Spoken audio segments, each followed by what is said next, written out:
నాటు తుపాకులు అంటారు దాన్ని. మందు దట్టించి కొడతా ఉంటారు అనమాట. అలాంటి నాటు తుపాకులు ఉంటాయి వాళ్ళ దగ్గర. సో ఇక్కడేమో మోడర్న్ వాహనాలు ఏవో పెట్టేసి దీన్ని తిన్నడి లవ్ స్టోరీ, అది కూడా అంత రొమాన్స్, అంత కాస్ట్యూమ్స్ అవన్నీ చూస్తే అదెవరు అన్నారు, ఇది కన్నప్ప కామప్ప అని పెట్టారు కామెంట్లు. అలాగా అంతా చేయడం ఇదంతా నచ్చలేదు జనాలకి. తర్వాత వాళ్ళ కూతుళ్ళు వాళ్ళ పిల్లల కోసం సీన్లు, ఆ కామెడీ సీన్లు అవేవి వర్కౌట్ అవ్వదు. యాక్షన్ సీక్వెన్స్లు కూడా సరిగ్గా లేదు. ఈవెన్ కెమెరా వర్క్ కూడా బాగాలేదు ఫస్ట్ హాఫ్లో. సో అలాగా ఏది కూడా మినిమం స్టాండర్డ్స్ లేదు. ఇలాంటి సినిమాలు ప్రభాస్ ఎందుకు చేశారు? చాలామంది రివ్యూలు ఎలా రాశారంటే హారిబుల్ అని రాశారు. First half horrible cinema, second half బాగుందని రాశారు. అది నిజమే. చాలామంది ఫస్ట్ హాఫ్లో తర్వాత వెళ్ళిపోదాం అనుకున్న వాళ్ళు కూడా ప్రభాస్ కోసం ఆగామని చెప్తున్నారు. సో ఇటువంటి దీంతో వీళ్ళు హర్ట్ అయ్యారు. అంటే మమ్మల్ని మీరు మోసం చేశారు, మా ప్రభాస్ని వాడుకోవడమే కాకుండా మాకు అబద్ధాలు చెప్పి మమ్మల్ని రాంగ్ గైడెన్స్ ఇచ్చి ప్రిపేర్ చేసి మేము ఒక ఆశగా వెళితే మమ్మల్ని డిసప్పాయింట్ చేస్తారు. ఇది అబద్ధాలు చెప్పడం అవుతుంది, మోసం చేయడం అవుతుంది, చీటింగ్ అని చీటింగ్ కేసు పెట్టారు అన్నమాట విష్ణు మీద. విష్ణు మీద కోపం వచ్చింది వాళ్ళకి.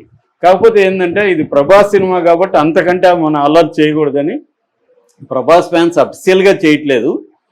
ఎందుకంటే వాళ్ళ ఫ్యాన్స్ అసోసియేషన్ అఫిషియల్గా ఏం చేయట్లేదు. కొంతమంది చేస్తున్నారు, ఇలాగ కేసులు పెడుతున్నారు అన్న వార్త అయితే వచ్చింది. నాకు తెలిసి అది కూడా పోతుంది. ఎందుకంటే వాళ్ళ అసోసియేషన్ ప్రెసిడెంట్ వాళ్ళు మాట్లాడతారు కదా, అరే భయ్ ఇది అనవసరం గోల్ చేయకండి, దానివల్ల మన సినిమాకి ఇబ్బంది అవుతుంది, మన హీరో ఉన్నప్పుడు మనం ఓన్ చేసుకోవాలి అని అఫిషియల్ ఫ్యాన్ అసోసియేషన్ ఓన్ చేసుకున్నారు. ఓన్ చేసుకొని ఎక్కడికక్కడ పెద్ద పెద్ద కట్అవుట్లు పెట్టుకుంటున్నారు. రుద్ర గెటప్లో ఫ్యాన్స్ వేషాలు వేసుకుని వీడియోలు తీసుకుంటున్నారు.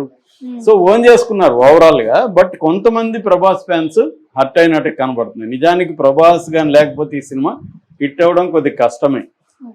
ఎందుకంటే ఎవరు భరిస్తారు? 1 hour 20 minutes భరించాలి సినిమాని. తర్వాత కదా కొద్దిగా మారింది. 1 hour 20 minutes ఎందుకు భరించాలి? నెక్స్ట్ 40 నిమిషాలు బాగుందని. అందుకని చాలా మంది జోక్ చేస్తున్నారు, మేము ఇంటర్వ్యూకి వెళ్తే సరిపోతుంది ఆ సినిమాకని.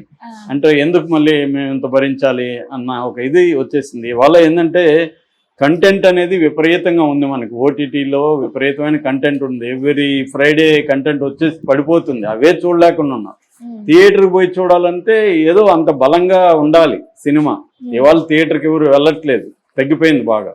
ఎందుకంటే కాస్ట్ కూడా పెరిగింది. మామూలుగానే అర్బన్ కన్జంప్షన్ అనేది ఇండియాలో తగ్గిపోయింది. ఎకనామిక్గా చూసుకున్నప్పుడు కూడా ఈ మిడిల్ క్లాస్ అర్బన్ కన్జంప్షన్ బాగా పడిపోయింది. ఆ కంపెనీల మార్కెట్, షేర్ మార్కెట్ కూడా డౌన్ అయిపోయింది బాగా. సో ఈ నేపథ్యంలో ఒక సినిమాకి వెళ్ళి ఒక వ్యక్తికే 1000 రూపాయలు అయిపోతుంది ఒక సినిమాకి. ఫ్యామిలీ పోతే 2-3 వేలు అయిపోతుంది. సో ఎందుకంటే అక్కడ ఒక కాపీ తాగినా 350-400 ఉంది, ఒక పాప్కార్న్ తింటే అదొక 500 ఉంది, ఇలాగా అయిపోతుంది. సో అందుకని సినిమా ఒక ప్లెజరు అన్నీ లెక్కలేసుకొని వెళ్తున్నారు సినిమాకి వెళ్ళాలంటే. అలాంటిది ప్లాన్డ్గా వీళ్ళు మమ్మల్ని మోసం చేశారు అనే ఒక హర్ట్ అయితే ప్రభాస్ ఫ్యాన్స్ అయ్యింది మాట వాస్తవమే. కానీ at the same time Prabhas ఫ్యాన్సే దీన్ని ఓన్ చేసుకొని కూడా తీసుకెళ్తున్నారు. కాబట్టి ఓవరాల్గా ప్రభాస్ని దీంట్లో పెట్టడం వల్లే విష్ణుకి పాజిటివ్ టాక్ అనేది రావడం. At the same time Vishnu performance కూడా చాలా బాగుంది అనేది అందరూ చెప్తున్నారు. ఇంక్లూడింగ్ అతనికి ఇంట్లోనే ఉన్న రైవల్ లేదా ఇంటి శత్రువు అని చెప్పొచ్చు మనోజ్ కూడా అతని పేరు చెప్పకుండా ప్రోటాగనిస్ట్ చాలా బాగా చేశాడు. అదే మెయిన్ లీడ్ అన్నాడు. మెయిన్ లీడ్ ఎట్లా బాగా చేస్తాడని నేను అనుకోలేదు అన్నాడు. అన్నయ్య విష్ణు అని కూడా అనలేదన్నమాట. సో కాబట్టి విష్ణుని మనం ఖచ్చితంగా అప్రిషియేట్ చేయాలి. ఒక ప్రొడ్యూసర్గా ఇంత రిస్క్ తీసుకొని 200 కోట్లు పెట్టి ఈ స్థాయిలో చేయడం తప్పులు ఎక్కడ ఎవరైనా చేస్తారు, తెలియదు కదా, కావాలని చేయరు కదా ఎవరైనా తప్పులు. వాళ్ళేదో ఇట్లా చేస్తే బాగుంటుంది అనుకుని అపోకలిప్ట్ అనే సినిమా ఉంది.